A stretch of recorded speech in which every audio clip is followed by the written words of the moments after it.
Hello humans and welcome to another episode of your replay. It's been a while, but it'll probably always be a while between these, so the way you can submit these is very simple. Join my Discord server, link to that is in the description, and there's a channel called Clips. You put it in there, describe what happened, and then you might get featured. Which is why I'm going to start off with a Soviet round for this video with Lizek Commander right here. With the 907, which is somewhat of an okay-ish vehicle. And that is playable still. Now, mind you, these replays are from before 9.1, as far as I'm aware. So, the Object 140 changes that haven't happened yet. Now, as always, obviously don't forget to like and subscribe. And, as you can already see in the background on the minimap, if you look closely, there is something happening that is not really that great. However, he's now moving into a better position, ideally, that Leopard back there. Now, there's the enemy Leopard. This position up here, where the 907 is here right now, it is a very, very strong spot. You can now get up that hill. You can absolutely dominate the enemy side. That is a bit of a misplacement, I think, what WoTB did there when they changed this map, is that they made that hill essentially climbable with pretty much any medium tank. So you can just take that position very easily and the enemy can't really do anything about you. And that is just unfortunate. Now that enemy, you know, Leopard is pushing. Team's Leopard has discombobulated into space dust or something like that. Now, what I also like is the use of consumables there, you know, multi-kit, repair kit, and the adrenaline. That's pretty much the perfect way to set it up. And that's how you, that's basically the default setup, basically. If you can use the multi-kit, repair kit, and adrenaline, that's what you go for. Now, 2 kills, 1,700 damage. Obviously, this is kind of a bit risky because this map is very open. Means if you peek down at that hill, you can be very easily shot by tanksters that are lurking back there. So you might want to watch out. And that is perfect right there. Now, if you rock your tank back and forth like that, then you get more gun depression in certain spots because of the terrain elevation, also because of the natural rocking effect of the tracks that's actually built in the game kind of a bit. So if you rock the tank back, you can get like half a degree more gun depression. And if you're that Leopard, you wish you would have a repair kit, because he is now pretty much dead. And that is one of the strengths of these vehicles, the Russian medium tanks. They can perma-track a tank very, very easily, especially if you don't have a lot of crew skills and your repair is like 20%. It goes up to 36, I believe. Then you can be perma-tracked by a tank like that. And no, you cannot shoot through the floor. That is not possible yet. There might be a game mode in the future where you can shoot through the houses and through all the map. That would be funny. Like, everyone's permanently spotted and you could shoot through everything. That would be interesting. Probably wouldn't be good, but it would certainly be interesting. Anyway, now 3.4k damage, which is already very solid, obviously, mind you. The average damage for tier 10 is about 1,800, 1,900. So that is already pretty damn good. You know, when I'm on stream and like, ugh, why am I doing shit? And I do 3k damage. That's just me. Now, speaking of stream, if you are running out of premium time, you want a premium tank, then it would be very nice if you join Friday's stream, because you might get something there. Just saying. Now, obviously, that grill doesn't know what's going on. He's aiming somewhere in the corner. The bush is providing some protection. However, when you fire through the bush is essentially not there, so keep that in mind. There is no double bushing like it is in World Tanks PC. If in Blitz, you're in a bush, you get the camera rating. As soon as you fire through the bush, the camera rating is gone. So keep that in mind. Obviously, and that IS-4 there is very juicy. And alright, 113, we get it. We get it, chill. And now, all you gotta do essentially is farm this IS-7. It's pretty much perfectly played. Like, stay on the outside with a vehicle like this, you know, stay on the outside of the map and get free farming damage essentially. You got down to 46 hit points, but you don't need more than 1. And that's another thing. If you're in a situation where you can use your hit points to get more damage, don't be afraid to use them. Your, you know, your damage ratio, no one cares. So, rather take a shot to get 2 than not use the hit points accurately. You know, you have it, you might as well use it. What you also have is the Object 140, which unfortunately now it's very much complete and utterly miserable. It hurts me to say, but they just nerfed it into the ground with how they changed it. However, as far as I'm aware, this is still pre 9.1. It might also be 9.1. The differences aren't really visible, right? So we'll see though, because this guy here, Gelly, he's gonna absolutely shit on the enemy team. There's just simply no other way to describe it. He's absolutely going to shit on them. So also thank you for posting that replay on Discord. Now, what you have here is you have a double negative team, essentially. You have a part that camps and a part that goes to the wrong side, and that is never a great idea. Obviously, you have the heavy tank and the tank destroyer sitting in the back just camping, and you got the other two heavy tanks that are at least pushing. You can give them credit for at least pushing the flank. That's something. The worst thing you can do is go over there and then sit there, but they're at least somewhat pushing it, so while it's dumb, it can work sometimes. And we'll see about that, how it will work out eventually. Now, obviously, what you don't want to do is you never want to engage multiple tanks at the same time. You don't want to give multiple tanks the opportunity to engage you at the same time, because obviously you have one gun, they have multiple guns, which means you're going to take a lot more damage than they can deal in damage. Which means always try to keep your engagements to a 1v1, ideally a 0 versus 1 where the enemy is busy with someone else and you can get shots at them. Obviously, because then you can't even take damage. So obviously, if you're not tank like a mouse or something, you're the guy that's supposed to get shot at. So that's a different story there. Depends on the tank type and the tank role. Again, map awareness, as always, is very, very important. Know where you can get shots. You saw that E3 is not looking at me. The E3 is open. I can get shots into him before he does turn around again. He's stuck around a little bit longer there. If he would have snapshot it, he might have been able to get a shot off there. And now the E5 and the 50B pretty much die at the same time, which is not very great, obviously, in terms of the winning chances. But we'll see later whether it is a win or not, because it might not be. But stay tuned, or don't. I don't know. I'm not your dad. You can do with your free time whatever you want, basically. But I do appreciate it that you're watching, and I also do appreciate the 15k subs. Thank you. Now, this is again one of those situations where you want to keep the engagements to a 1v1. The TVP is engaging from behind, not very effectively, but he is anyway, which is somewhat keeping that 57 out of the way, but still not enough. And that he's now reloading.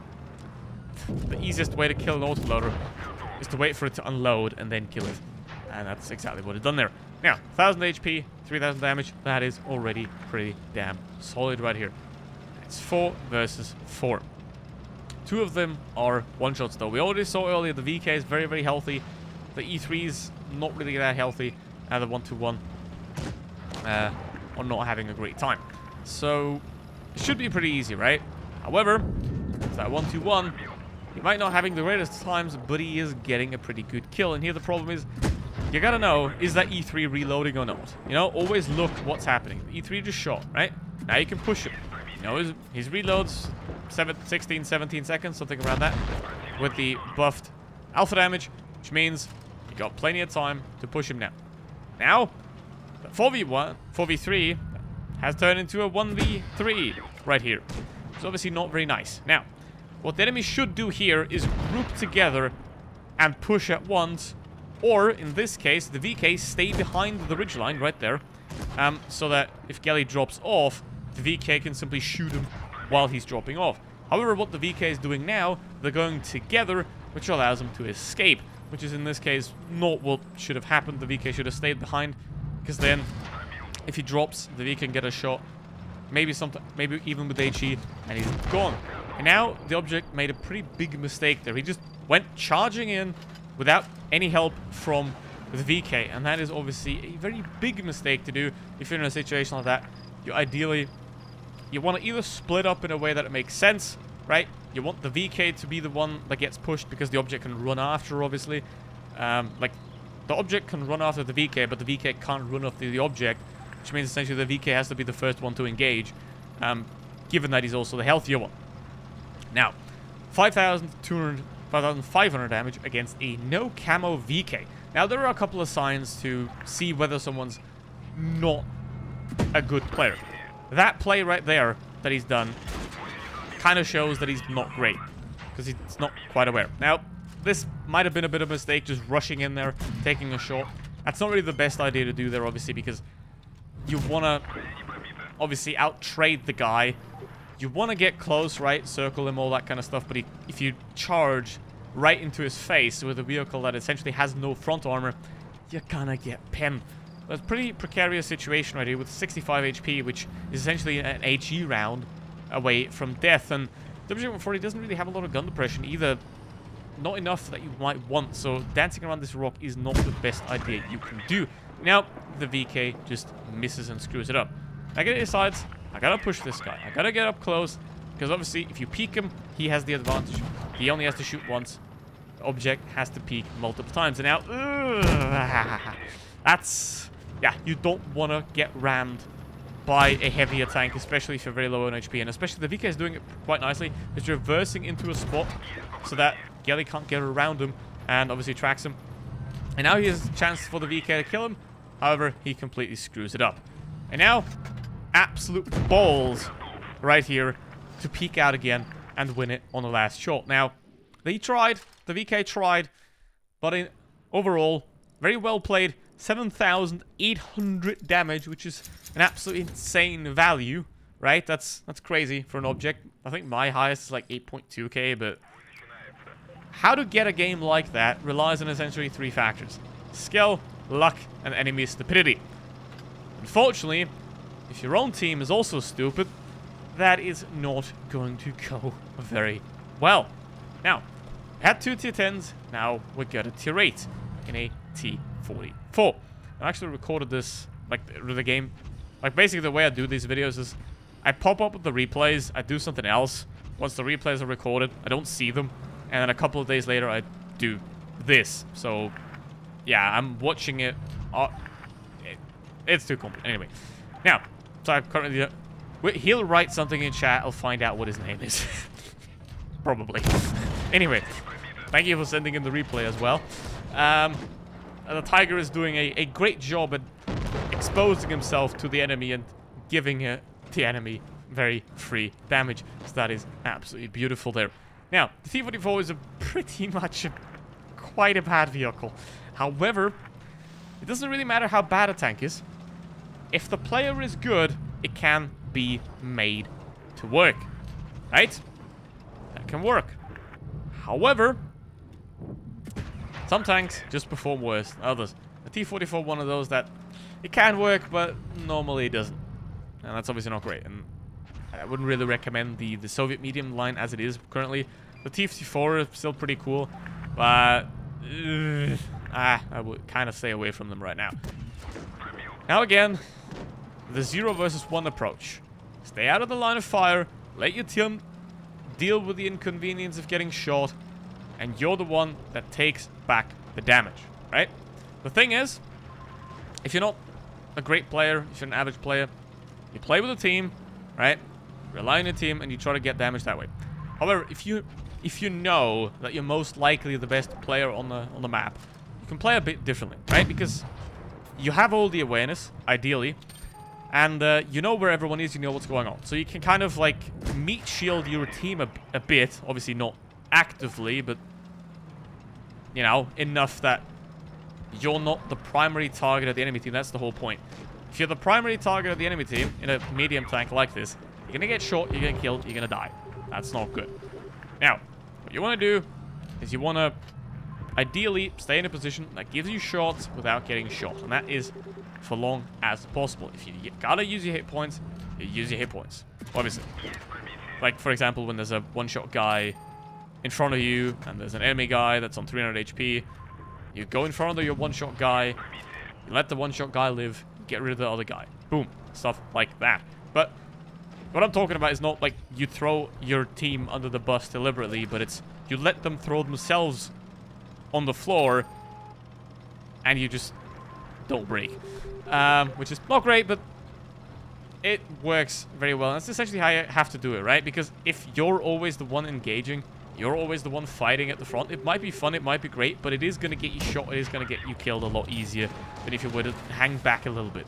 And what is also obviously useful, if you preserve your hit points towards the end of the battle, it is a lot easier to get back from a losing position, right?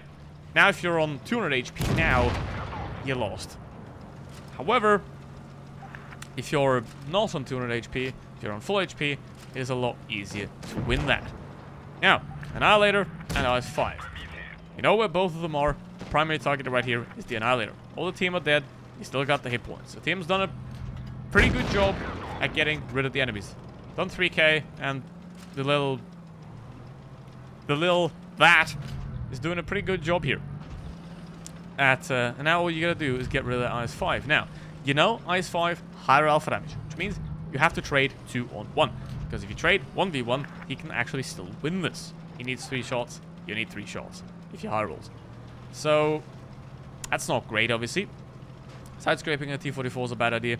Now that IS-5 just pushes and misses. Also, what you want to make sure in a situation like this. Chill your team. They're going to try to give you advice. Some of them is going to be good advice, but don't let them rush you. Take your time, do it the way you want to. Especially, shoot your shots and make them count. Because if you don't, reloading is a lot longer than aiming. Right? And that's obviously not great. Now, you're going to use the premium ammo there. And you still need 2 shots to get rid of the IS-5. And the IS-5, now, you got to go for it. You got to shoot him, essentially. You got to fire more shots for him. He can one-shot it technically, so you want to be careful. But, did it anyway. Nice. That's 4,000 damage in a T-44, which is not that great of a tank. And try to play with your team. But if that's not possible, play off your team. That's essentially how it works. Thank you for watching. See you next one. Goodbye.